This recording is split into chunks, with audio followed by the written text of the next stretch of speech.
Саламатсыздар ма? Мен Картанова Айгүл Абдықалыққызы Ақтөбе гуманитарлық колледжінің музыка пәнінің оқытушысымын.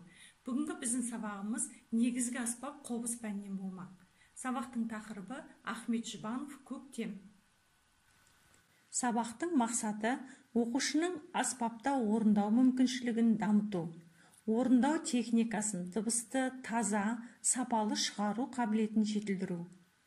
Міндеті шығарманы орындау арқылы дыбыстардың үйлесімділігіне, бір қалыпты, таза, табиғи байланысуына қол жеткізу. Қобыз дәстүрлі қазақ аспаптық музыка мәдениетінде ерекше орын алады.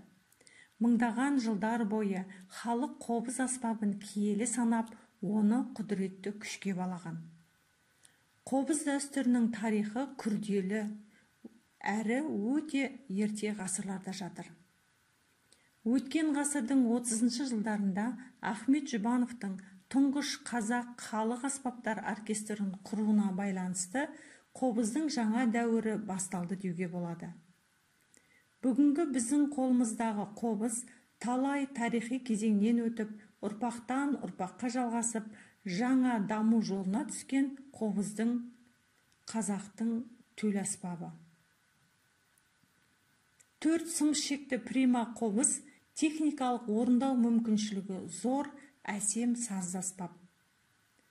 Осы төл өнерімізді жас ұрпаққа насихаттап, үйретіп, дамыту уақытында жүйелі, тынымсыз еңбек етудеміз.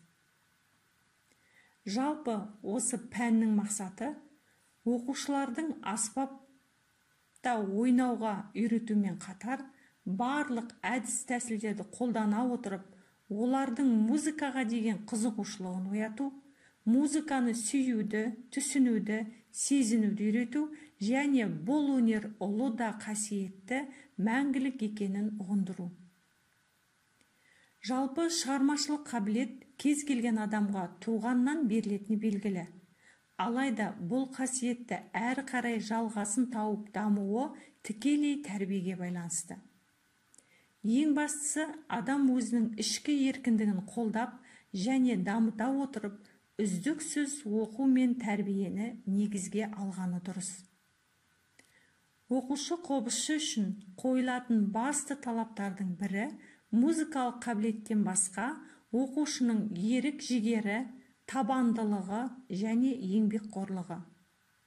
Қобыз аспабының күрделілігімен қатар ерекше табиғи үні, зор орындаушылық мүмкіншілігі де бар.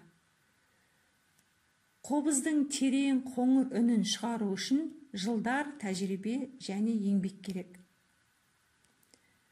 Музыкалық педагогиканың ең үздік принциптеріне сүйене отырып, қобызшы мұғалім өз оқушыларын барынша өз бетімен жұмыс жасауға, сабақ барысында және үй тапсырмасын орындау барысында неғұрлым өз бетімен ойлану дағдыларын дамытуға күш салу керек.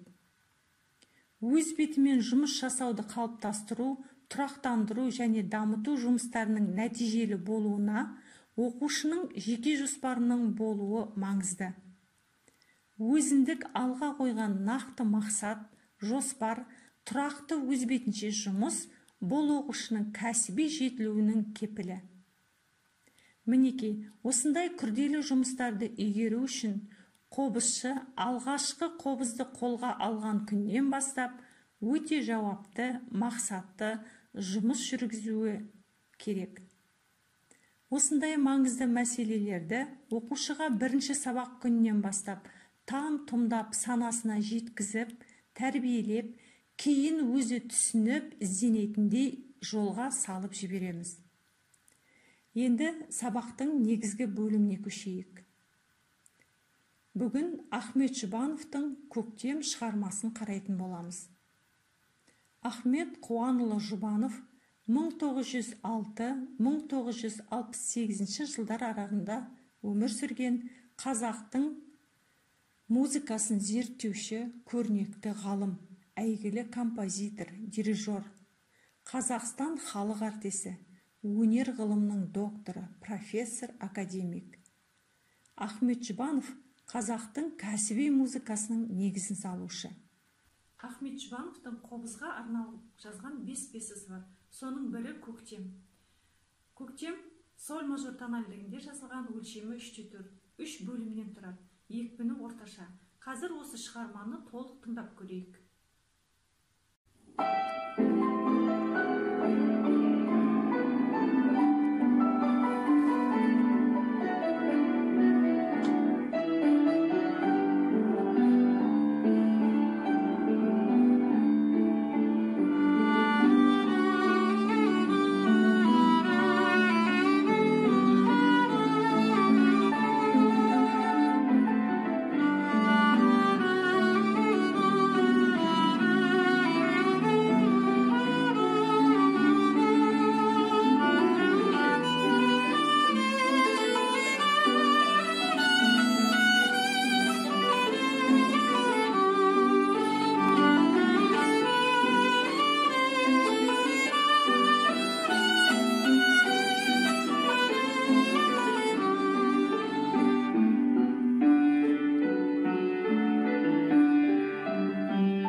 Сонымен біз Ахмет Жұбановтың көктем шығармасын толық 3 бөлімінде толық тыңдап шықтық.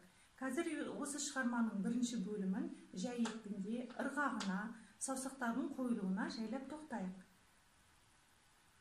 Басында қазір мен 1, 2, 3 деп өлшем 3/4 шығарманы әр тактыны 1, 2, 3 деп санап ойнаймын. Жайлап қараймыз.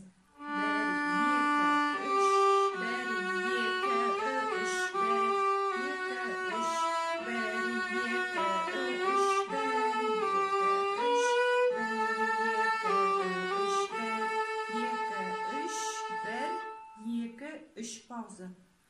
Осы жерде әр такты лигамен қосылып тұр. Бұл деген сөз сол қосылған ноталарды бір сықышқа ойнаймыз. Екінші тактіде 4 түп нота нүктелі және 3 сегіздік нота бар. Осы жерде өте мұқият анық санау керек болады. Қазір тек қана сол екінші тактісін ойнайық. 1, 2, 3. 1, 2, 3. 1, осындай ритмдер бар. Басқа жерлерінде де, қазір басқа текстілерінде де осындай ритм кездеседі. Енді басынан бастап тағы да тыңдап көрейік. 1, 2, 3, 1, 2, 3, 1, 2, 3, 1, 2, 3. Мінекей осы жерде де сондай ырғақ әрі қарай. 1, 2, 3, 1, 2, 3, 1, 2, 3. Енді осы бөлімінде, осы бөлікте тоқталатын тағы бір мәселе. Мына жерде 1, 2, 3. Осы жерде мен екінші саусақпен фа диезден сольға жылжыдым. Бірінші позициядан екінші позицияға төмен қарай жылжыдым, түстім. Осы жерде анығырақ 1, 2, 3. Тағы да 1, 2, 3. Әрі қарай 1, 2, 3. Бұл жердегі мақсат жылжығандағы. Мына си нотасын бір нотаға болай басқа шекке, ля шегіне ауыспас үшін дыбыстар байланысып, біркелкі, үзілмей естілу үшін мен екінші саусақпен фа диезден сольға жылжып, және сиді осы шекте ала қойдым төртінші саусақпен. Тағы бір рет осы жерін 1,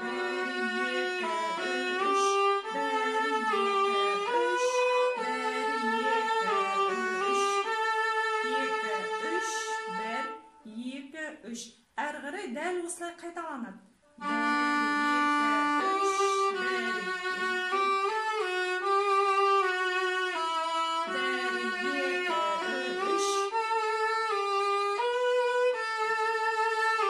Енді 1, 2, 3.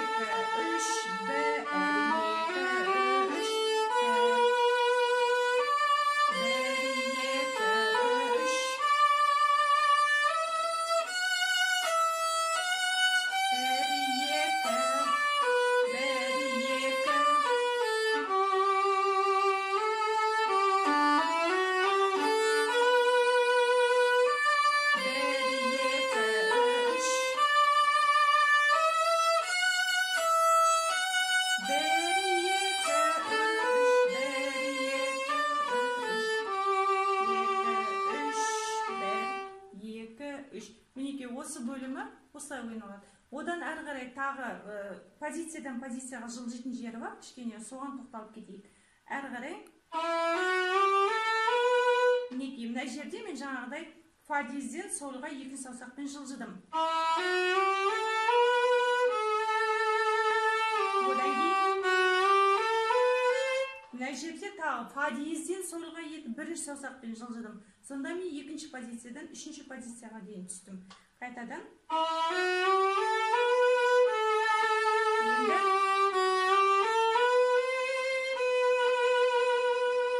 Енді мінекей осындай жері бар, тағы бір рет көрейік.